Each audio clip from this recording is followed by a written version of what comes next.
Serrez toutes les mains, à tout de suite.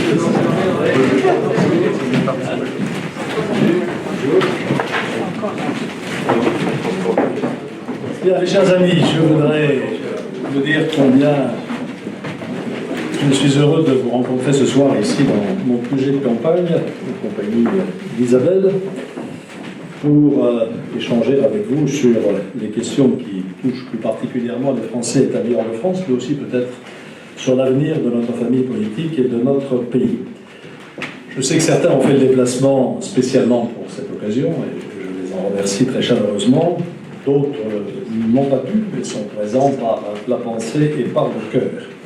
Je voudrais saluer tout particulièrement la présence parmi nous de Claudine Schmitt, député représentant les Français de Suisse, et de Robert Delpicchia, sénateur des Français de l'étranger. Je les remercie chaleureusement pour le soutien qu'ils m'apportent.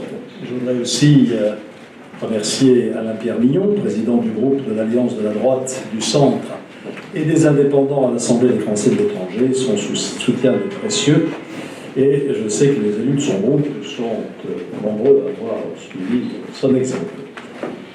Merci aussi tout particulièrement à Erwan Davout et Léna. Vous savez qu'il est le responsable des Français de l'étranger dans votre équipe, dont je rappelle au passage que c'est une TPE, une petite organisation, mais il le fait avec beaucoup d'enthousiasme et beaucoup d'efficacité en coordonnant les 90 comités de soutien que nous avons créés dans le monde. Vous savez qu'il est aussi candidat LR pour la 9e circonscription des Français de l'étranger, qui couvre le Maghreb et l'Afrique de l'Ouest. Je lui souhaite bonne chance pour la conquête de cette circonscription et je vous invite tous à l'aider dans son entreprise.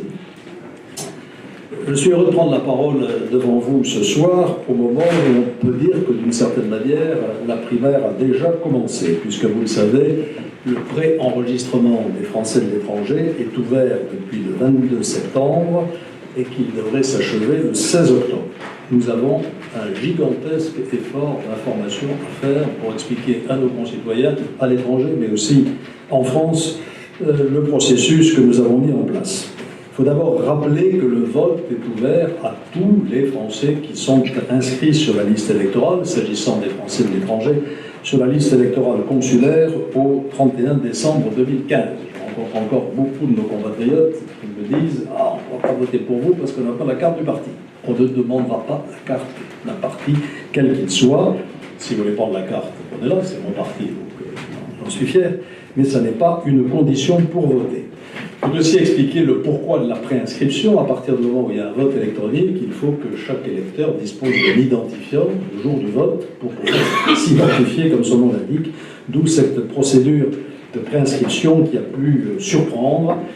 Il reste encore 13 jours devant nous pour bien l'expliquer. Vous savez que je me suis battu pour ce vote électronique.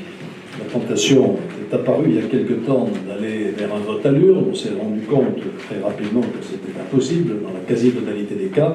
Et je voudrais remercier à la fois le comité d'organisation présidé par Thierry Solaire et la haute autorité à la tête de laquelle Anne Levat fait un boulot formidable d'avoir fait prévaloir le bon sens. Il y aura aussi d'autres handicaps peut-être dans ce processus, notamment le paiement de 2 € par carte bancaire internationale. Dans les pays dont la monnaie n'est pas convertible, cela risque de bloquer. Il faudra trouver évidemment des solutions. En tout cas, les premiers chiffres sont encourageants, puisqu'au moment où je parle, nous avons déjà à peu près 30 000 pré-inscriptions. Alors c'est à la fois beaucoup, je crois qu'il y a 2500 adhérents LR à l'étranger, coefficient, ça prouve que beaucoup de non-adhérents ont compris qu'ils pouvaient voter. Et puis je crois que les socialistes avaient fait voter 7000 Français à l'étranger, donc si, a priori tous ceux qui se sont préinscrits ont envie d'aller voter.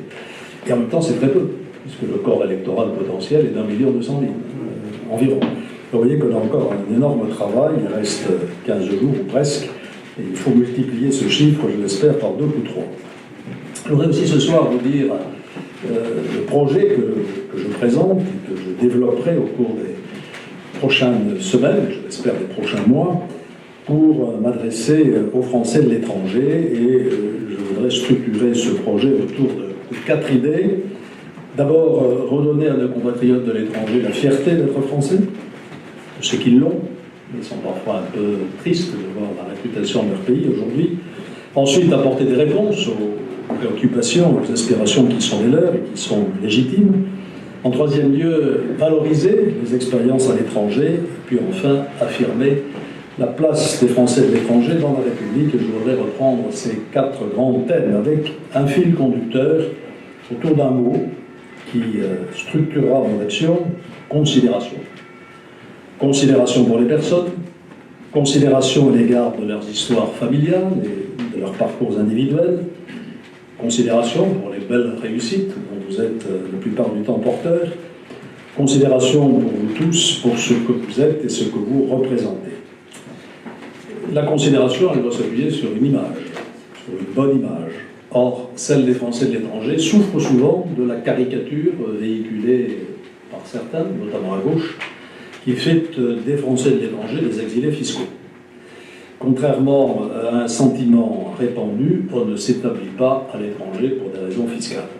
Certains ont pu y penser, certains ont pu le faire.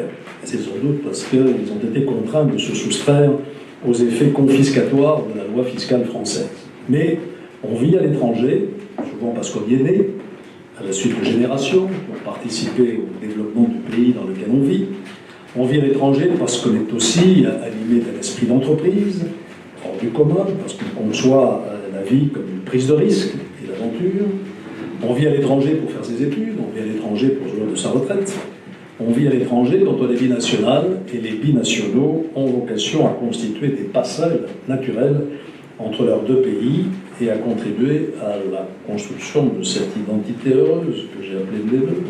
On a un peu brocardé, qui, vous savez, pourrait être un constat. Alors, j'ai bien conscience que la France ne nage pas dans le bonheur, est un objectif que je continuerai à affirmer. Parce que la France est riche de sa diversité, comme le rappelait le président Jacques Chirac dans son dernier message aux Français qui date de mars 2007. Si vous le voulez bien, on peut peut-être avoir une petite pensée pour lui.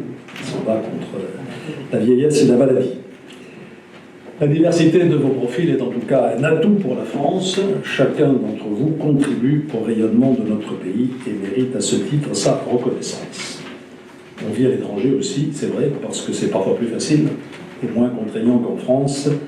À nous de vous donner un jour l'envie et les moyens de revenir. Je suis souvent interrogé quand je suis devant des jeunes publics étudiants, parce que la jeunesse comporte peut-être effectivement de plus dynamique, à l'ESSEC, à Dauphine, à HEC, à Sciences Po, même à l'université aussi, à SAS ou d'autres. Les jeunes me disent, est-ce qu'il faut partir? Et oui, allez-y, découvrez le vaste monde, c'est une chance extraordinaire. À nous de vous donner un jour l'envie et les moyens de revenir. Premier axe donc de ce projet, retrouver tous ensemble l'envie et les raisons d'être fiers de notre pays.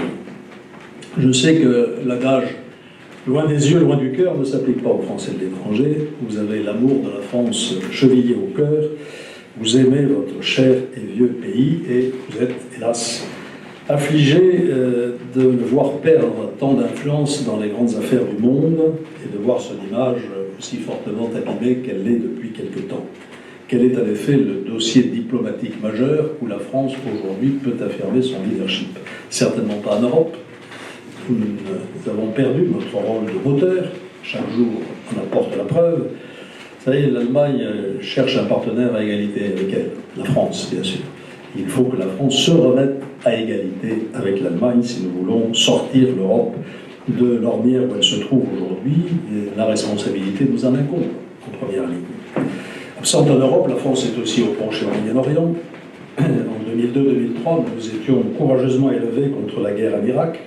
Aujourd'hui, nous sommes un peu perdus dans le conflit syrien, isolés et en tout cas inaudibles. Je crois que le contraste est saisissant.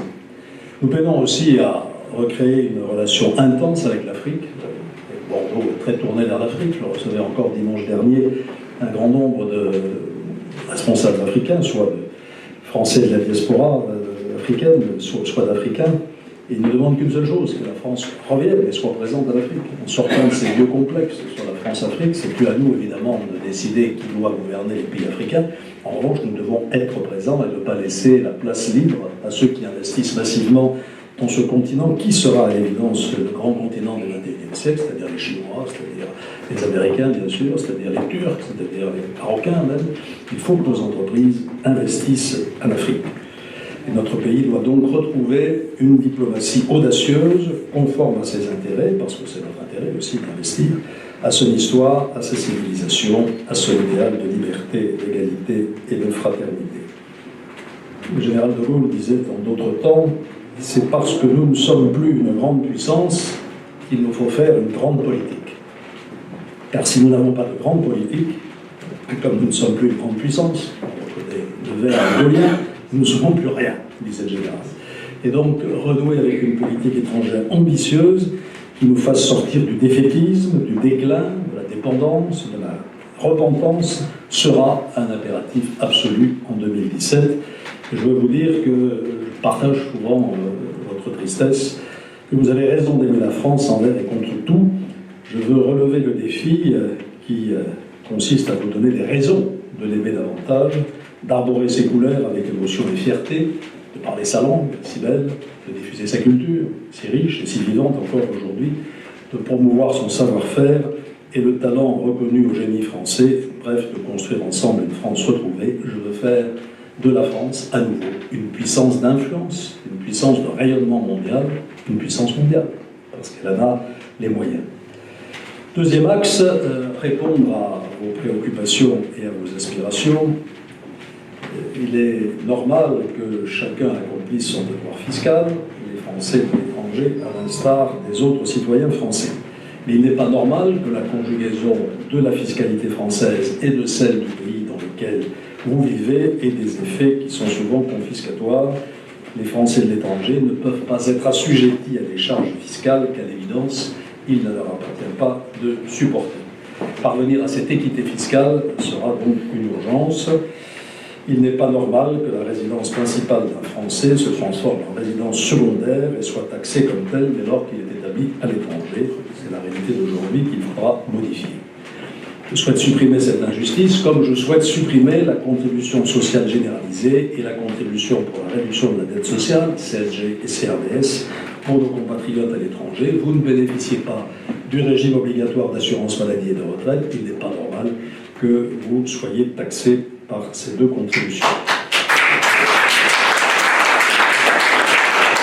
Je pourrais multiplier les exemples puisés dans le droit fiscal français ou dans les conventions qui nous lient avec les États étrangers. Cet esprit bureaucratique de notre administration fiscale est déconcertant. Pourtant, je sais que vous ne vous découragez pas et que vous restez attachés à la France, que vous voulez maintenir ce lien culturel indéfectible avec elle, et en particulier faire en sorte que vos enfants puissent accéder à l'enseignement français. C'est le deuxième sujet, après la fiscalité, que je vais aborder. Il y aura peut-être moins d'applaudissements, mais enfin, je vais dire ce que je pense. L'Agence pour l'enseignement des Français à l'étranger, que je connais bien, n'a pas que des défauts. Elle a simplement un mérite de porter des établissements de grande qualité. Elle a simplement besoin d'évoluer, d'assouplir sa gouvernance, de s'ouvrir davantage aux familles et au monde de l'entreprise. Il est essentiel que ces deux missions de scolarisation et d'influence soient préservées et qu'elles restent sous la tutelle du ministre des Affaires étrangères et du ministre chargé des Français à l'étranger. Il est localement nécessaire que les établissements d'enseignement connaissent la même mutation. Sur la question de la prise en charge par l'État de la totalité de frais de scolarité, épisodiquement mise en œuvre par le passé, je vais être très clair, je n'ai pas l'intention de la rétablir. D'abord parce que, dans un souci d'équité, il faudrait l'instituer à tous les niveaux, des classes primaires jusqu'à la terminale.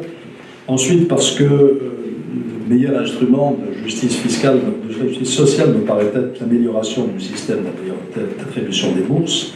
Enfin, parce que l'enjeu budgétaire est considérable. Il faut bien faire les additions. En ce moment, c'est Noël. Ça approche très très vite. Vous avez vu des promesses en tous sens, les chocs qu'on nous promet, le choc fiscal. Je me demande si à force de subir des chocs, notre cher et vieux pays, comme je le disais, ne pas se trouver un peu lézardé ou déstabilisé. Donc, j'ai pris des engagements qui sont chiffrés et j'en resterai au cadrage que j'ai fait. Il vaut mieux et de loin agir sur l'offre d'enseignement qui, elle, doit être considérablement développée. De nombreux enfants français sont privés de l'accès à l'enseignement français. Lorsqu'on vit à l'étranger et que l'on possède la nationalité française, scolariser ses enfants dans l'un des 494 établissements homologué par la FE, ne doit pas être un zut. Je vais donc travailler à faire disparaître cette injustice, parce que c'est bien une injustice. En construisant plus d'établissements et en essayant de trouver des financements publics, privés, innovants, en homologuant ou en labellisant davantage d'établissements étrangers, à condition bien sûr qu'ils aient les compétences professionnelles et les équipes pédagogiques pour ce faire, et en encourageant enfin la négociation de conventions bilatérales pour profiter de l'offre scolaire locale, francophone ou bilingue, dans les systèmes nationaux. Je vois dans un pays comme le Maroc, par exemple, qui est très demandeur du développement de l'enseignement du français, on va pouvoir multiplier à l'infini les lycées français. Il faut que nous ayons des conventions avec l'éducation nationale marocaine pour qu'on apprenne le français dans ce système. Troisième grand axe, valoriser les expériences acquises à l'étranger. Je l'ai dit tout à l'heure, effectuer toute ou partie de ses études à l'étranger est un enrichissement incomparable. Vous avez beaucoup de chance par rapport à nos générations. Vous ne partez pas. Dans l'Hexagone, les Français étaient casaniers, historiquement. Quand on me dit qu'il y a beaucoup de Français à l'étranger, je m'en réjouis. J'ai été ministre des Affaires étrangères pour la première fois entre 1993 et 1995. J'étais toujours attristé de voir la petitesse des communautés françaises. Les Allemands étaient plus nombreux que nous, évidemment les Britanniques ou les Américains. Aujourd'hui, on a un peu rattrapé, pas toujours pour bonne raison, je le reconnais, mais c'est plutôt un point positif. C'est pourquoi je veux encourager plus de jeunes à aller chercher à l'étranger de quoi valoriser leur CV. Le système des volontaires internationaux à l'entreprise est un très bon système. Je veux aussi permettre aux volontaires du service civique d'accomplir tout ou partie de leurs obligations dans les établissements d'enseignement du réseau. Ces jeunes pourraient ensuite valoriser leurs acquis à leur retour. Précisément, malheureusement, le retour en France ne se fait pas toujours dans les meilleures conditions. Tout Français a le droit de revenir dans sa patrie. Je veux qu'on puisse concevoir cette liberté fondamentale comme un véritable droit à l'accueil. Parfois, le retour n'est pas programmé, ou s'effectue au terme d'épreuves douloureuses. Je souhaite que les entrepreneurs, les commerçants qui ont tout perdu à l'étranger à la suite d'une dégradation du contexte de sécurité ou d'une catastrophe puissent s'assurer dans de bonnes conditions pour pouvoir reprendre une activité. Les rares possibilités qui existent aujourd'hui sont tout à fait onéreuses et c'est pourquoi je propose d'annoncer ce dispositif à un grand groupe avec la garantie de l'État. Dans le même ordre d'idée, je souhaite que le dispositif temporaire d'aide aux victimes, mis en place après un événement grave, devienne permanent. Le centre de crise et de soutien fait bien son travail, mais il cesse d'intervenir assez tôt avant que la réinsertion des personnes concernées ne soit complète ou que toutes les procédures soient achevées. Piloté par la direction des Français de l'étranger et de l'administration consulaire, ce dispositif aurait naturellement une dimension interministérielle. Enfin, affirmer la place des Français de l'étranger dans la République et dans ses institutions. Pour cela, il faut que les Français de l'étranger aient une véritable visibilité gouvernementale, comme les Français d'outre-mer, avec un ministre délégué qui est une véritable autorité sur les services compétents. Dans la continuité de ce que j'ai indiqué tout à l'heure, je souhaite que le vote par Internet soit généralisé à toutes les élections et consultations organisées à l'étranger. S'il y a des obstacles juridiques, j'entends qu'ils soient rapidement levés. Je souhaite que toutes ces mesures que je vous ai présentées soient incluses dans une véritable politique qui aura pour support une loi d'orientation, par hypothèse, que le ministre délégué sera chargé d'élaborer en liaison avec vos représentants. Cette loi mettra fin, d'une certaine manière, à une situation d'inégalité. Quand un texte s'applique en tout ou partie à l'outre-mer, il en précise expressément les modalités. Ça n'est pas le cas pour les Français de l'étranger. Et cette loi pourrait aboutir à la définition d'un véritable statut des Français de l'étranger, sur lequel il faut qu'on travaille pour voir quel est son contenu exact, des Français établis hors de France, qui a vocation à préciser droits et devoirs afin d'atténuer les inégalités générées par l'éloignement géographique. Les Français établis hors de France n'ont pas été suffisamment considérés, je reprends le mot que j'utilisais en commençant ces dernières années. Ce sera pour moi une priorité que de leur redonner toute leur place dans la République. Je ne vous donnerai pas le nom de ce secrétaire d'État. Tout le monde veut connaître le nom du futur Premier ministre, du futur ministre. Il faut laisser planer un petit peu d'incertitude dans tout ça. Sinon, on pourrait décevoir beaucoup de candidats. Mais c'est Noël, là aussi, en ce qui concerne la distribution des postes ministériels. Je proposerai la structure de mon gouvernement et les modalités de fonctionnement de ce gouvernement, parce que je voudrais des ministres qui gouvernent vraiment. Pas des ministres qui valsent, pardon ce mauvais jeu. Depuis 9 ans, il y a eu 6 ministres de l'économie.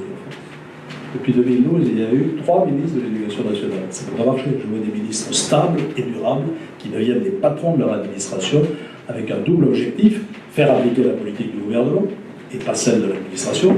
Et deuxièmement, manager nos administrations. Nous avons besoin d'une vraie révolution de ce point de vue pour devenir des organisations modernes. Mais là, je suis en train d'élargir mon propos à l'ensemble de mon projet. Vous pouvez passer la soirée si vous voulez, je suis prêt à répondre à vos questions.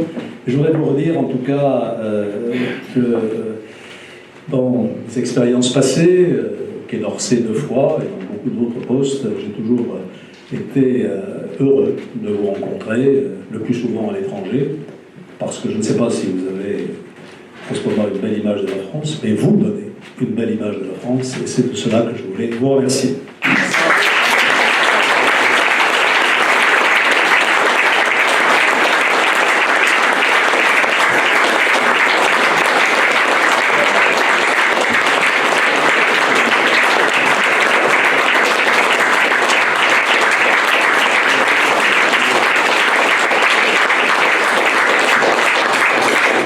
Il paraît que je suis froid, insensible, d'ailleurs Isabelle le confirme. Sachez que votre soutien me fait chaud au cœur et que j'en ai besoin. Ce que je suis en train de faire est exaltant et je le fais parce que j'y crois, parce que j'ai envie, personne ne m'a imposé ce parcours. C'est difficile. C'est difficile, d'abord parce que les perspectives en 2017 sont difficiles. Ce n'est pas à vous que j'ai besoin de dire à combien le monde est aujourd'hui menacé de fractures en tous sens, combien ce sera compliqué, combien l'Europe a mérité une nouvelle impulsion, combien la France va nécessiter des réformes structurelles qui ne seront pas faciles à faire, et puis rien n'est gagné. Hein. Alors, depuis quelques jours, il y a beaucoup d'effervescence, tout le monde est très optimiste, les jeunes en particulier, moi aussi naturellement. Je fais de belles réunions, j'étais il y a quelques jours à Lyon où il y avait beaucoup d'enthousiasme. Je pars demain en Corse pour un voyage qui est également important, je pense sera très, très chaleureux, mais rien n'est gagné.